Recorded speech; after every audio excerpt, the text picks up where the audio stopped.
Welcome to the Ricky Matthews Show from the Citizens Bank Studio. Hope you're having a great day as we continue to celebrate all the amazing people who are working in the trenches to make this such a great place to live, work, and play. Hey, listen, I want to direct your attention, as I often do, to SuperTalk.fm for the latest news from across Mississippi. Free. You can download the app for free, and they're capturing what's happening in the Mississippi legislature and around the state. That news team is providing news to nearly 50 radio stations across the state of Mississippi, including the SuperTalk network and the 25 total radio stations owned by SuperTalk Mississippi Media. So you can imagine, their voice is being heard across the state, and you are not going to read like you will from other local media news about Indiana. You're going to read news about Mississippi. There's also an opinion section there that I have been. I guess the best word to describe it is prolific, thinking about coastal Mississippi's future. And I recently wrote another column that got posted, and I would really encourage you to go take a look at it. You can go to supertalk.fm and then just kind of toggle over, find opinions, and you'll see the column that I wrote. And you'll see all the columns that I wrote there, along with other columns that have been written by statewide leaders and others from around the state. But this particular column is a continuation of I have written two others. Now this is the third, a continuation of this discussion around what coastal Mississippi can be. And we've got to shift gears now, move away from Katrina and start thinking big. What is the next transformative thing like Ingalls and Stennis and gaming that's going to continue to diversify the economy? And how can we bring leaders together in some kind of an alliance focused on that? That's what I wrote about. I actually reflected on a conversation that I had with John Harrison, the CEO of Hancock Whitney last year, where we talked about the coast of Mississippi as the 800-pound gorilla that doesn't know it. He was responding to a statement that Joe Max Higgins from the Golden Triangle, who incidentally has had $11 billion worth of development since 2000. $11 billion. Think about that for a minute, up in the Golden Triangle of Mississippi. But Joe Max referred to us as the 800-pound gorilla here in coastal Mississippi, and John said that we're the 800-pound gorilla that doesn't know it. It was a really, really powerful conversation. In light of these columns that I've been writing, looking back on that conversation, I thought, my gosh, is it in tune with the point that I'm making today? What a terrific leader John Harrison is. And I've enjoyed working with him in the community for a very, very long time, and we're lucky to have him as a leader in this community. And so I'll continue to talk about it. There's going to be a theme on this show that you'll hear more about as we go forward. But I'm pressing for us to realize our potential and to organize appropriately so we can do that. That's kind of where I am. And it's not anyone's fault that we're here, and I'm not placing blame on anyone. It's just we need some kind of organization. And I think if we get it, we can take our coastal Mississippi to new heights. That's kind of where I am. Okay, in the second half of the show today, we're going to have the third installment of Singing River Health Talk, powered by Singing River Health System. And today we're going to talk about women's health. I'm looking forward to that conversation. So without any further ado, let's move over now to my friend Clay Williams, the executive director for the Gulfport-Biloxi International Airport. Clay, how you been, my friend? I'm doing well, Ricky. It's good to see you, and thanks for having me on. It's good to see you. You know, as you hear me talk about, you're in a unique position because the airport is always, first of all, it's a multifaceted place. You've got, the National Guard as a tenant. You've got a business element to it. You've got a private airport. You've got freight. You've got the Gulfport-Biloxi Airport that people know about. But it's not just that you've got this broader sense of things. And you are working really hard with your three commissioners to take advantage of the opportunities that are in front of you. And you really get it when I talk about the need to diversify. We've got to do that, don't we? We really do. And when you look at Gulfport-Biloxi International Airport, we're a regional economic driver. So if you look at we really serve essentially the 10 southernmost counties in Mississippi. When we look at our catchment area from where we're drawing passengers, we've got essentially Jones County south, somewhat into St. Tammany Parish in Louisiana, and then a little bit of western Mobile County where we're drawing individuals into this airport. And so we know as a regional organization, we have to make sure that we're always putting our best foot forward and that we're involved in trying to drive not only passengers in and out of the airport, but future economic development. You referenced that we've got approximately 40 business partners or tenants here at the airport. It is joint use. As you note, we've got Army Guard and Air National Guard on the airfield.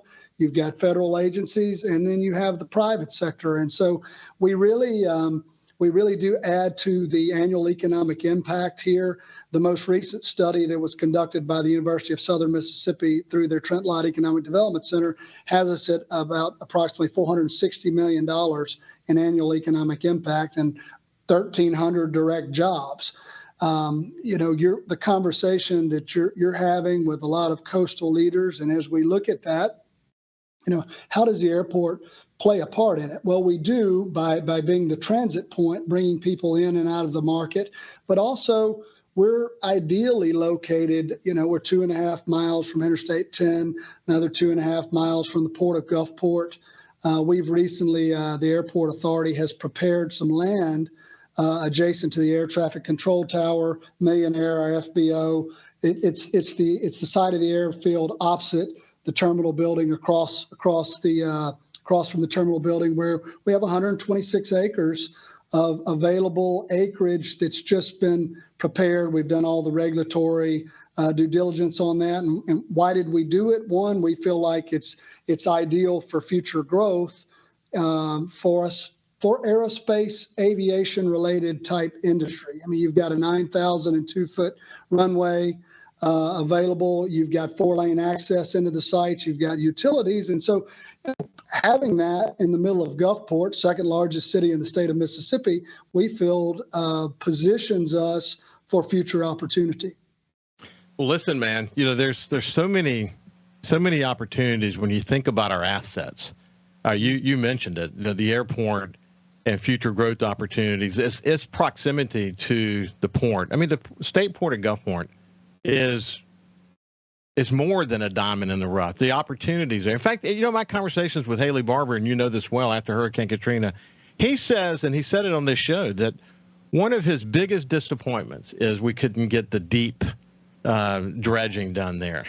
And eventually I think we'll get it because, the expansion efforts that have happened at the airport, at the port, are going to be, and the deeper channel is going to be critical to our future. You think about what Mobile has done. I was there during the Airbus discussions, working with Governor Raleigh at the time on the oil recovery efforts, and he was, going over to the Paris Air Show and deeply engaged in what we now know is this incredible economic engine in downtown Mobile.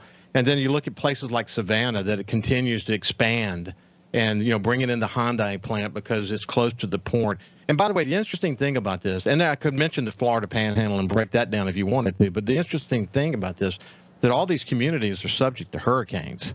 So, I think too often we use hurricanes as an excuse. We can't do that. In fact, I'm really urging people to put Katrina behind us.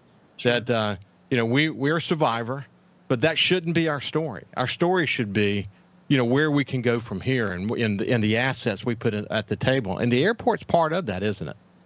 It is. And when you talk about the fact that we are in the Gulf region, that I view as an asset, a tremendous asset. I mean, you have Interstate 10, you've got rail access, you've got Highway 90, which is a beautiful beach boulevard that most communities would love to have a drive where you can look out at the Gulf of Mexico. And so, are we ever asked about hurricanes when an airline is thinking of coming here? No. I mean, that's not something that comes up. I mean, they want to make sure that the airport has contingency plans in place for emergency preparedness, which we do. But that's not, we look at the positives and what we can do to draw more people here. And again, you and I have talked about this in the past. We feel it very important that the airport make the strong first impression for coastal Mississippi, because it is the first thing that a visitor sees when he or she comes to this market. And so, we stress it to the team, we stress it to the business partners that, we've got to always put our best foot forward because, again, first thing that people see when they get here, but it's also the last thing that people see. And we want to make sure that people are coming back whether it be for tourism purposes, which we're known for, or maybe it's somebody that ultimately wants to locate a business here in our community. Yeah, and it is a great impression. I remember all those conversations after Hurricane Katrina. Do we go forward with these massive improvements, not only to the airport, but to the convention center and all that? And we said, we got to do it. We have got to, part of the growth trajectory of coastal Mississippi is we got to build all the infrastructure in a way that gives us the ability to push hard, to grow past where we even were before Hurricane Katrina. And the airport has really risen to the occasion. Hey, we're at the end of the segment. When we get back on the other side, we'll get the latest on the numbers. How's the airport doing? I think it's got a great opportunity. We see it time and time again with my family flying to not go to New Orleans to fly out, which is so complicated, man. I know they got a new airport, but it's still not easy, especially if you got to go pick somebody up. It's not easy. We'll continue our conversation with Clay Williams after this. Welcome back to the Ricky Matthews Show. Hope you're having a great day. We're enjoying visiting with my friend Clay Williams, who is the executive director for the Gulfport-Biloxi International Airport. We were mentioning this column that I wrote, this most recent column, and it's gotten posted and it's been shared on Magnolia Report and across at SuperTalk.fm, and it's kind of spreading. So as we're talking, I'm looking at my phone, and my phone is kind of blowing up with feedback from a lot of different people. So I love it because we're having a conversation. That's kind of what I want, Clay. I want people to step up and begin to say, let's not be threatened by the opportunity we have to present ourselves as one region in a much more organized way. Don't be threatened by that. Join in. Let's do this together. And that's kind of the feedback that I'm getting from people. Okay, so let's get the latest from the airport. How are you guys doing?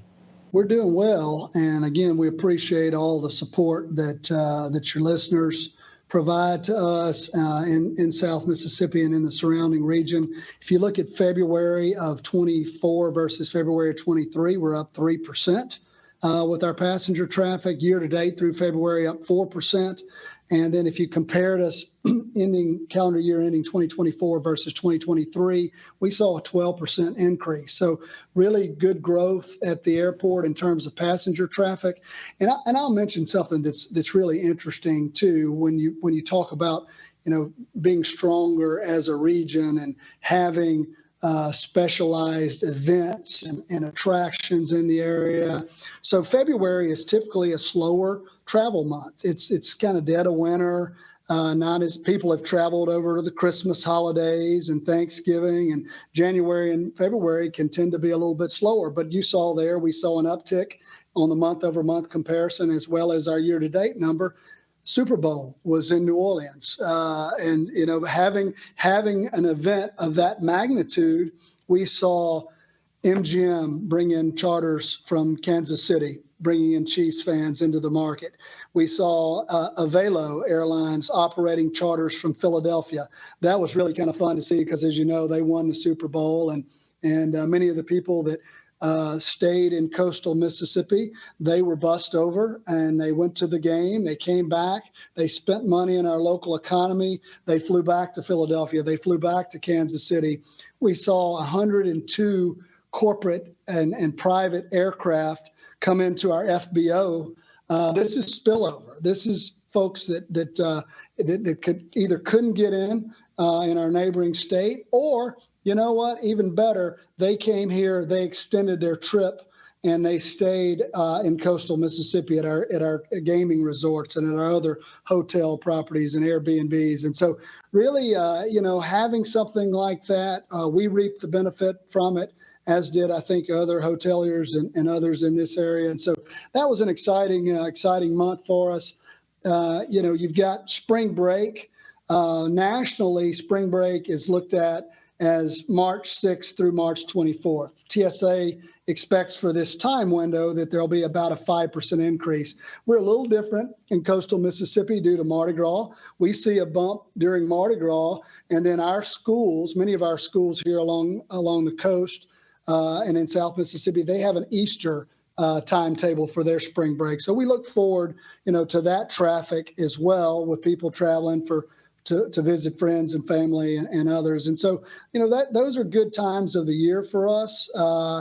One of the things that we're mindful of, though, Ricky, and you've probably seen some of the articles, is we want to make sure, again, we talk about first impressions, we talk about ease and convenience of use at Gulfport-Biloxi. The airlines have adjusted their earnings forecast in recent months because they've seen a little bit of a downturn in demand. There's with global economic uncertainty and those type of factors there, they can adjust to that. I mean, they follow. You and I've talked about this before. Airlines follow demand. They can adjust capacity at any time. They can adjust frequency at any time. So we want to ensure that we maximize spring break and summer travel and get people in and out of the airport and utilizing the facility because we saw, again, 12% up last year over 2023. Not everybody can say that, and we were excited to have that growth. Well, it is cool to see how all these things fit together. I mean, you're talking about airlines seeing potential decreases in capacity, just based on the uncertainty, et cetera. What's interesting about your airport, our airport, and the reality of what we learned after, say, for example, the pandemic, is that when you're diversified the way you do, and you have the gaming partners being such a big part of what you're doing, you have the tourist and business travel and military travel, it all kind of works together in a way that hopefully helps kind of limit the impact on our airport. That's a really good thing, isn't it?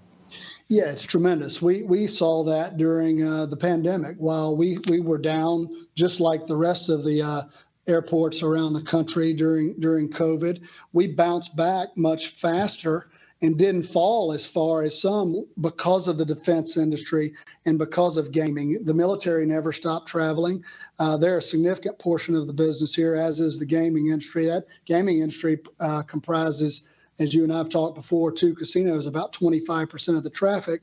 But to your bigger conversation, I mean, it would really be a shot in the arm for South Mississippi if we had another industry sector come into the marketplace. And again, the air travel is a reflection of your economy in a local market. And so we know what's driving it here. But if you're adding to it, and you're talking about other regions that have done that, they're seeing expanded air opportunity because of the industry mix. Yeah, it's good for everybody. I mean, look, I feel this way on say the global scale of Mississippi, the macro scale. When you look at the work that Governor Tate Reeves has been doing on economic development, he's decided that his legacy is going to be that. There's no doubt about it. And I mean, and the proof is in the pudding. And the fastest way to raise all boats in Mississippi is to continue to double down on the economic development side. Same thing's true for coastal Mississippi. Jerry St. Pé urged us, don't get complacent thinking that Ingalls and Chevron and the gaming industry and Stennis and the blue chip industries that are there are always going to be there. As we have got to be thinking about what's that next big thing.